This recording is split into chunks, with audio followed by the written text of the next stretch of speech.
Chapter 21. Eloquence and the Master's Gilded Dome. Vacation was approaching. The schoolmaster, always severe, grew severer and more exacting than ever, for he wanted the school to make a good showing on examination day. His rod and his ferule were seldom idle now, at least among the smaller pupils. Only the biggest boys and young ladies of 18 and 20 escaped lashing. Mr. Dobbin's lashings were very vigorous ones, too, for although he carried under his wig a perfectly bald and shiny head, he had only reached middle age, and there was no sign of feebleness in his muscle. As the great day approached, all the tyranny that was in him came to the surface. He seemed to take a vindictive pleasure in punishing the least shortcomings. The consequence was that the smaller boys spent their days in terror and suffering, and their nights in plotting revenge. They threw away no opportunity to do the master a mischief, but he kept ahead all the time. The retribution that followed every vengeful success was so sweeping and majestic that the boys always retired from the field badly worsted. At last they conspired together and hit upon a plan that promised a dazzling victory. They swore in the sign-painter's boy, told him the scheme, and asked his help. He had his own reason for being delighted, for the master boarded in his father's family, and had given the boy ample cause to hate him. The master's wife would go on a visit to the country in a few days, and there would be nothing to interfere with the plan. The master always prepared himself for great occasions by getting pretty well fuddled, and the sign-painter's boy said that when the dominie had reached the proper condition on examination evening, he would manage the thing while he napped in his chair. Then he would have him awakened at the right time and hurried away to school. In the fullness of time the interesting occasion arrived. At 8 in the evening the schoolhouse was brilliantly lighted, and adorned with wreaths and festoons of foliage and flowers. The master sat throned in his great chair upon a raised platform with his blackboard behind him. He was looking tolerably mellow. 3 rows of benches on each side and 6 rows in front of him were occupied by the dignitaries of the town and by the parents of the pupils. To his left, back of the rows of citizens, was a spacious temporary platform upon which were seated the scholars who were to take part in the exercises of the evening.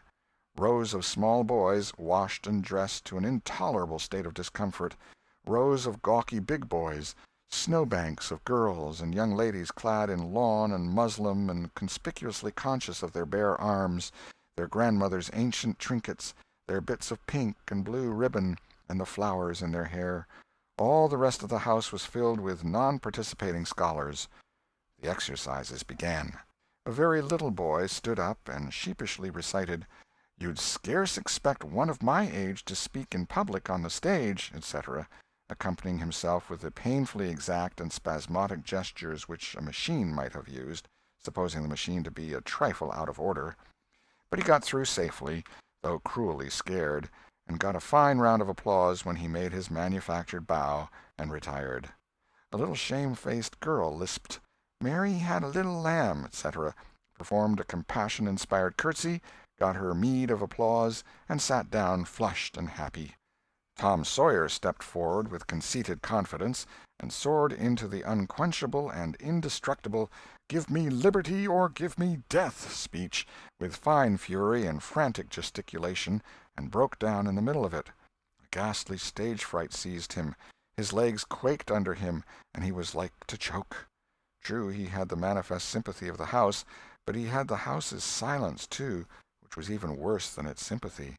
The master frowned, and this completed the disaster.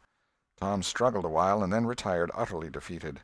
There was a weak attempt at applause, but it died early. "The boy stood on the burning deck" followed.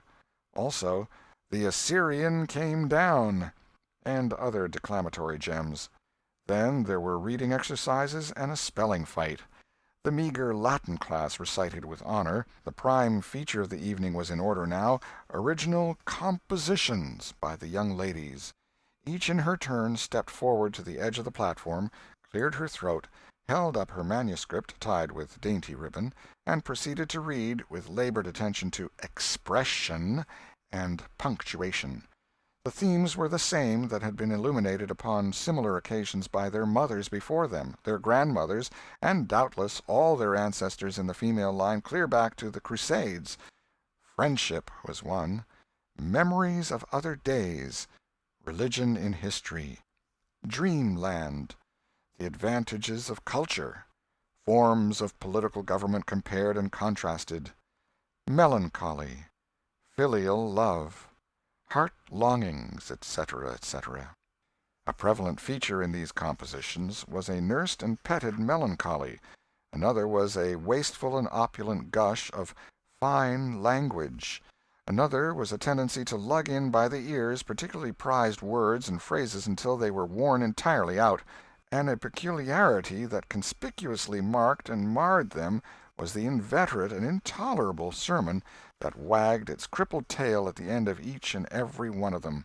No matter what the subject might be, a brain-racking effort was made to squirm it into some aspect or other that the moral and religious mind could contemplate with edification. The glaring insincerity of these sermons was not sufficient to compass the banishment of the fashion from the schools, and it is not sufficient today. It never will be sufficient while the world stands, perhaps. There is no school in all our land where the young ladies do not feel obliged to close their compositions with a sermon, and you will find that the sermon of the most frivolous and the least religious girl in the school is always the longest and the most relentlessly pious. But enough of this. Homely truth is unpalatable. Let us return to the examination. The first composition that was read was one entitled, "Is This, Then, Life?" Perhaps the reader can endure an extract from it. In the common walks of life, with what delightful emotions does the youthful mind look forward to some anticipated scene of festivity! Imagination is busy sketching rose-tinted pictures of joy. In fancy the voluptuous votary of fashion sees herself amid the festive throng, the observed of all observers. Her graceful form, arrayed in snowy robes, is whirling through the mazes of the joyous dance. Her eye is brightest, her step is lightest in the gay assembly. In such delicious fancies time quickly glides by, and the welcome hour arrives for her entrance into the Elysian world, of which she has had such bright dreams. How fairy-like does everything appear to her enchanted vision! Each new scene is more charming than the last. But after a while she finds that beneath this goodly exterior all is vanity. The flattery which once charmed her soul now grates harshly upon her ear.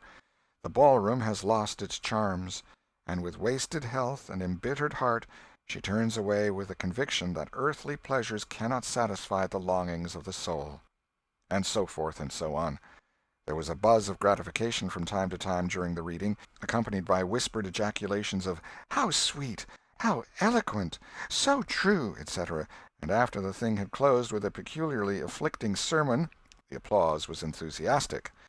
Then arose a slight, melancholy girl, whose face had the interesting paleness that comes of pills and indigestion, and read a poem. 2 stanzas of it will do. A Missouri Maiden's Farewell to Alabama. Alabama, good-bye. I love thee well, but yet for a while do I leave thee now. Sad, yes, sad thoughts of thee my heart doth swell, and burning recollections throng my brow. For I have wandered through thy flowery woods, have roamed and read near Tallapoosa's stream, have listened to Tallahasssee's warring floods, and wooed on Coosa's side Aurora's beam. Yet shame I not to bear an o'erfull heart, nor blush to turn behind my tearful eyes. 'Tis from no stranger land I now must part, 'tis to no stranger's left I yield these sighs. Welcome and home were mine within this state, whose vales I leave, whose spires fade fast from me, and cold must be mine eyes, and heart, and tete, when, dear Alabama, they turn cold on thee. There were very few there who knew what tete meant, but the poem was very satisfactory nevertheless. Next appeared a dark-complexioned, black-eyed, black-haired young lady, who paused an impressive moment, assumed a tragic expression, and began to read in a measured, solemn tone. A Vision. Dark and tempestuous was night. Around the throne on high not a single star quivered, but the deep intonations of the heavy thunder constantly vibrated upon the ear, whilst the terrific lightning revelled in angry mood through the cloudy chambers of heaven, seeming to scorn the power exerted over its terror by the illustrious Franklin. Even the boisterous winds unanimously came forth from their mystic homes, and blustered about as if to enhance by their aid the wildness of the scene. At such a time, so dark, so dreary, for human sympathy my very spirit sighed, but instead thereof, "My dearest friend, my counselor, my comforter and guide, my joy in grief, my second bliss in joy," came to my side. She moved like one of those bright beings pictured in the sunny walks of fancy's Eden by the romantic and young, a queen of beauty unadorned save by her own transcendent loveliness. So soft was her step, it failed to make even a sound, and but for the magical thrill imparted by her genial touch, as other unobtrusive beauties, she would have glided away unperceived, unsought. A strange sadness rested upon her features, like icy tears upon the robe of December, as she pointed to the contending elements without, and bade me contemplate the two beings presented.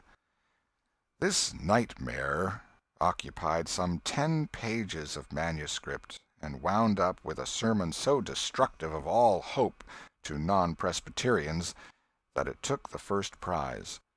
This composition was considered to be the very finest effort of the evening. The mayor of the village, in delivering the prize to the author of it, made a warm speech in which he said that it was by far the most eloquent thing he had ever listened to, and that Daniel Webster himself might well be proud of it. It may be remarked in passing that the number of compositions in which the word beauteous was overfondled, and human experience referred to as life's pages, was up to the usual average.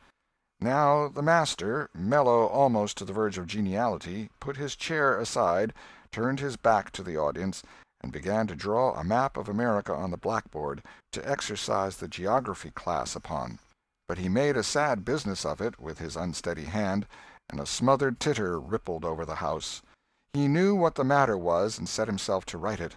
He sponged out lines and remade them, but he only distorted them more than ever, and the tittering was more pronounced. He threw his entire attention upon his work now, as if determined not to be put down by the mirth. He felt that all eyes were fastened upon him. He imagined he was succeeding, and yet the tittering continued. It even manifestly increased, and well it might. There was a garret above, pierced with a scuttle over his head, and down through this scuttle came a cat, suspended around the haunches by a string. She had a rag tied about her head and jaws to keep her from mewing. As she slowly descended, she curved upward and clawed at the string. She swung downward and clawed at the intangible air.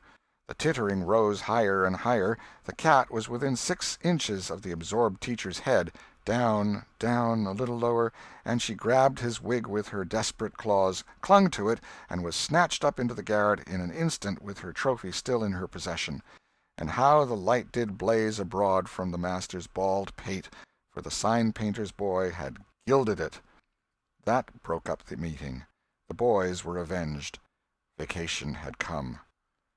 Note: the pretended compositions quoted in this chapter are taken without alteration from a volume entitled Prose and Poetry by a Western Lady, but they are exactly and precisely after the schoolgirl pattern, and hence are much happier than any mere imitations could be.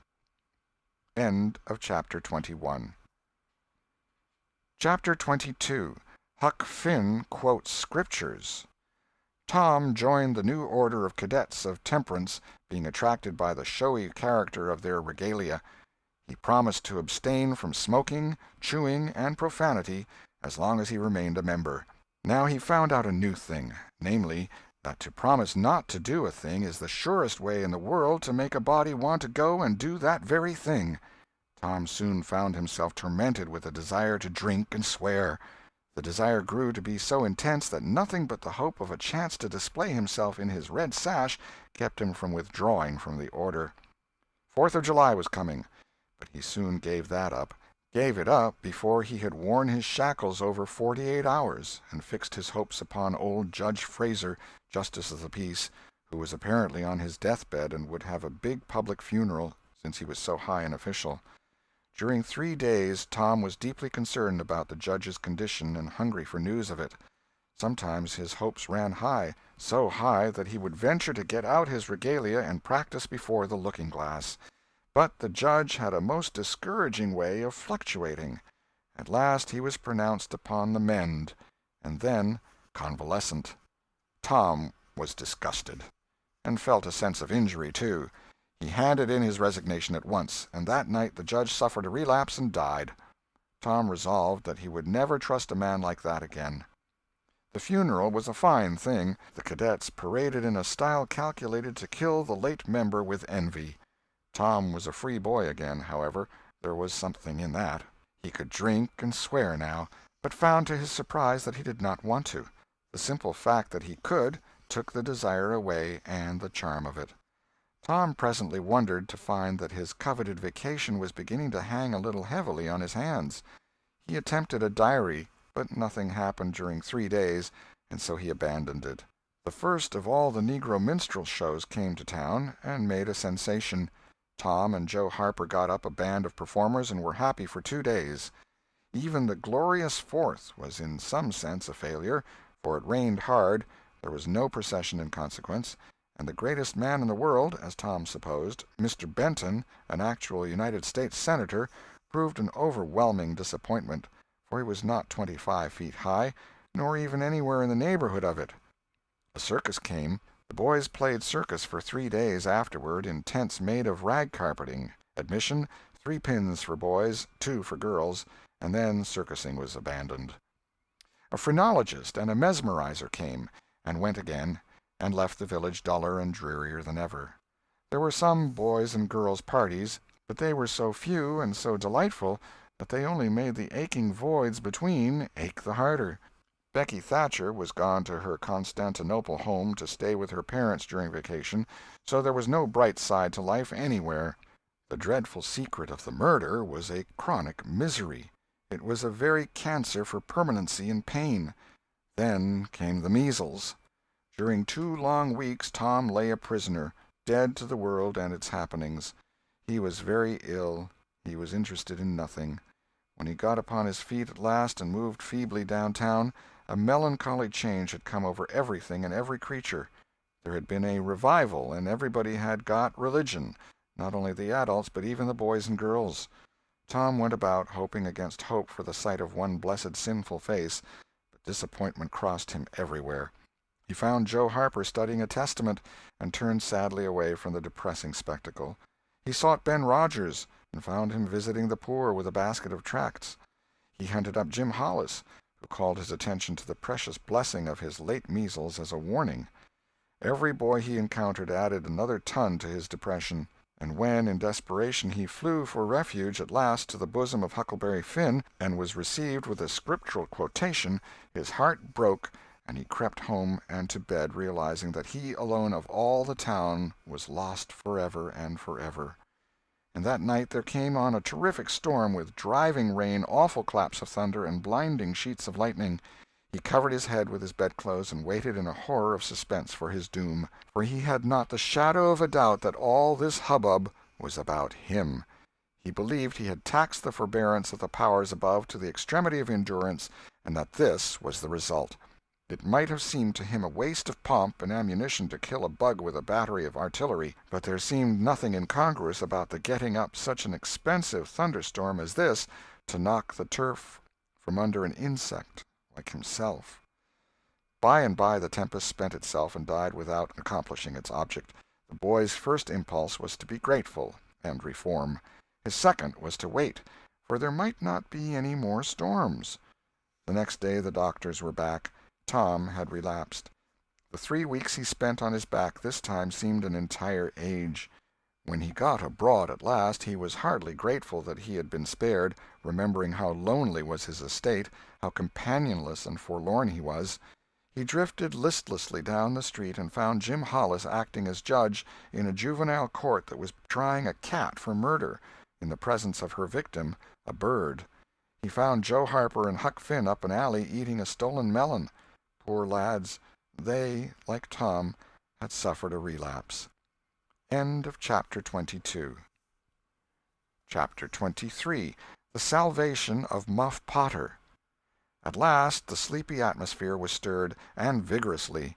The murder trial came on in the court. It became the absorbing topic of village talk immediately. Tom could not get away from it.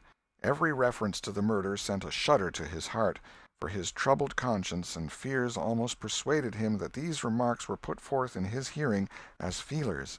He did not see how he could be suspected of knowing anything about the murder, but still he could not be comfortable in the midst of this gossip. It kept him in a cold shiver all the time. He took Huck to a lonely place to have a talk with him. It would be some relief to unseal his tongue for a little while, to divide his burden of distress with another sufferer.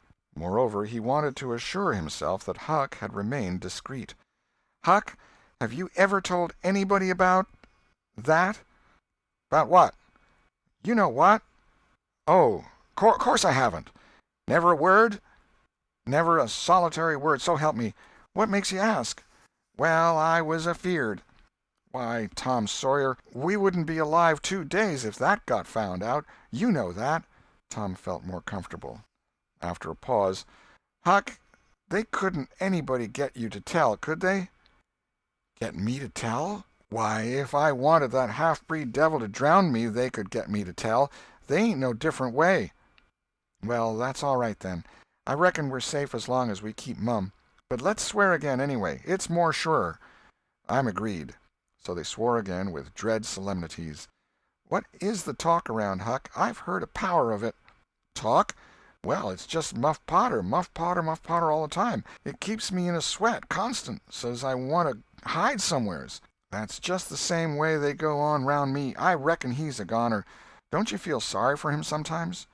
"Most always, most always. He ain't no account, but then he ain't ever done anything to hurt anybody. Just fishes a little, to get money to get drunk on, and loafs around considerable." "But, Lord, we all do that, leastways most of us, preachers and such like. But he's kind of good. He give me half a fish once, when there weren't enough for 2. And lots of times he's kind of stood by me when I was out of luck."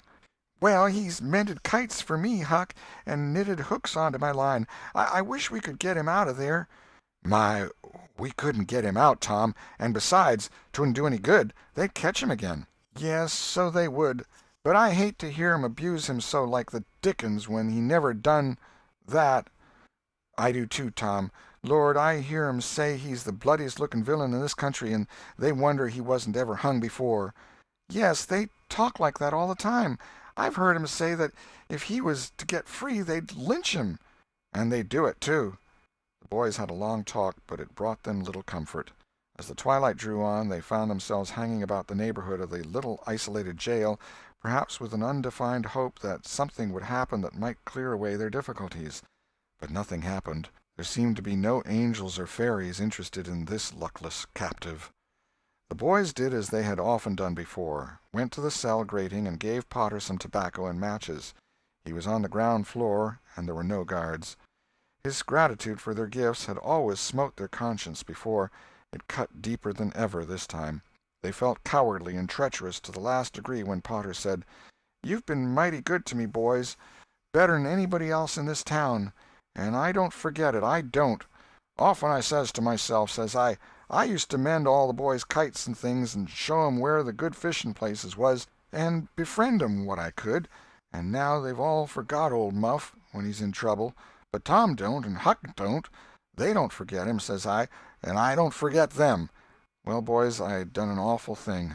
Drunk and crazy at the time, that's the only way I count for it, and now I got to swing for it, and it's right. Right, and best, too, I reckon. I hope so, anyway. Well, we won't talk about that. I don't want to make you feel bad. You've befriended me. But what I want to say is, don't you ever get drunk. Then you won't ever get here. Stand a little further west, so that's it. It's a prime comfort to see faces that's friendly when a body's in such a muck of trouble, and there don't none come here but yourn. Good friendly faces. Good friendly faces." Get up on one other's backs and let me touch 'em. That's it. Shake hands. Yourn'll come through the bars, but mine's too big. Little hands and weak, and they've helped Muff Potter a power, and they'd help him more if they could." Tom went home miserable, and his dreams that night were full of horrors. The next day and the day after he hung about the courtroom, drawn by an impossible, irresistible impulse to go in, but forcing himself to stay out. Huck was having the same experience. They studiously avoided each other. Each wandered away from time to time, but the same dismal fascination always brought them back presently. Tom kept his ears open when idlers sauntered out of the courtroom, but invariably heard distressing news. The toils were closing more and more relentlessly around poor Potter. At the end of the second day the village talk was to the effect that Injun Joe's evidence stood firm and unshaken, and that there was not the slightest question as to what the jury's verdict would be. Tom was out late that night, and came to bed through the window. He was in a tremendous state of excitement. It was hours before he got to sleep. All the village flocked to the courthouse the next morning, for this was to be the great day.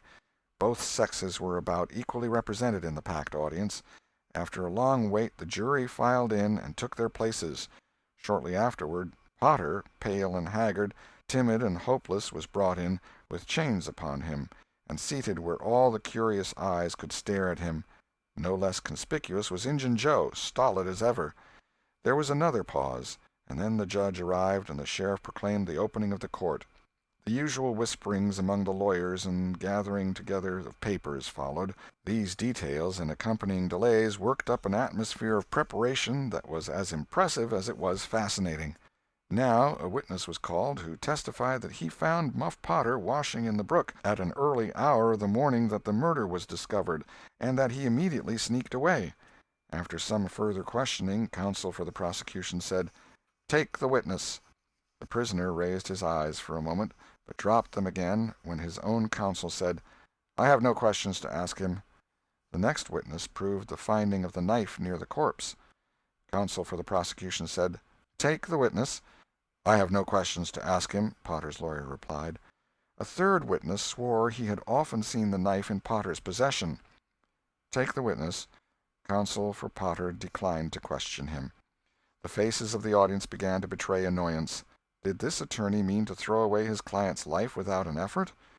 Several witnesses deposed concerning Potter's guilty behavior when brought to the scene of the murder. They were allowed to leave the stand without being cross-questioned. Every detail of the damaging circumstances that occurred in the graveyard upon that morning, which all present remembered so well, was brought out by credible witnesses, but none of them were cross-examined by Potter's lawyer. The perplexity and dissatisfaction of the House expressed itself in murmurs and provoked a reproof from the bench.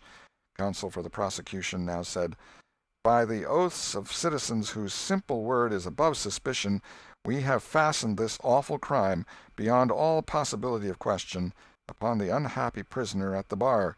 We rest our case here."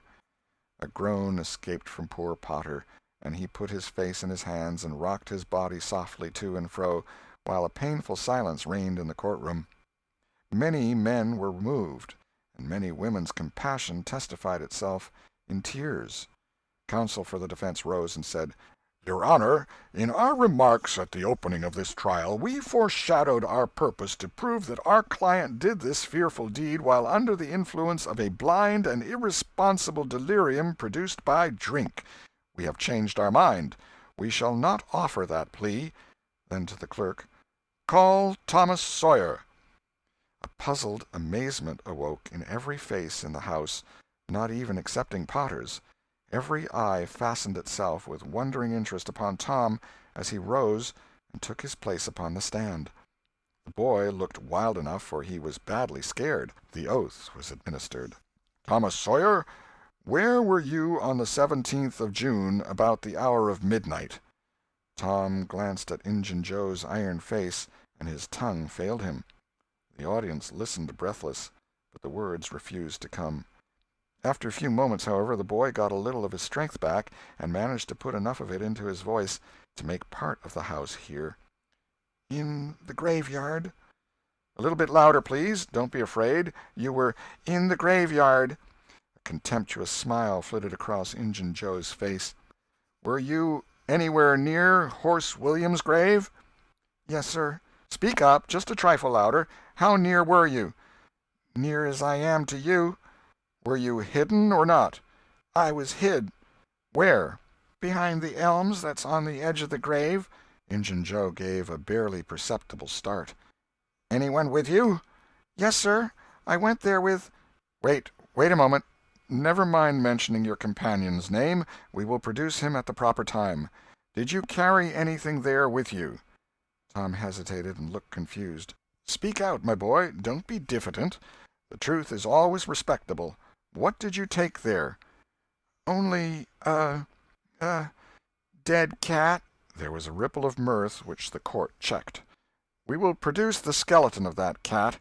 Now, my boy, tell us everything that occurred. Tell it in your own way.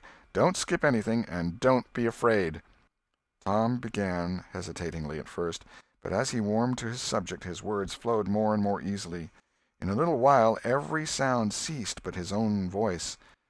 Every eye fixed itself upon him. With parted lips and bated breath the audience hung upon his words, taking no note of time, wrapped in the ghastly fascination of the tale. The strain upon pent emotion reached its climax when the boy said: "And as the doctor fetched the board around and Muff Potter fell, Injun Joe jumped with a knife and—" Crash! Quick as lightning the half-breed sprang for a window, tore his way through all opposers, and was gone. End of chapter 23.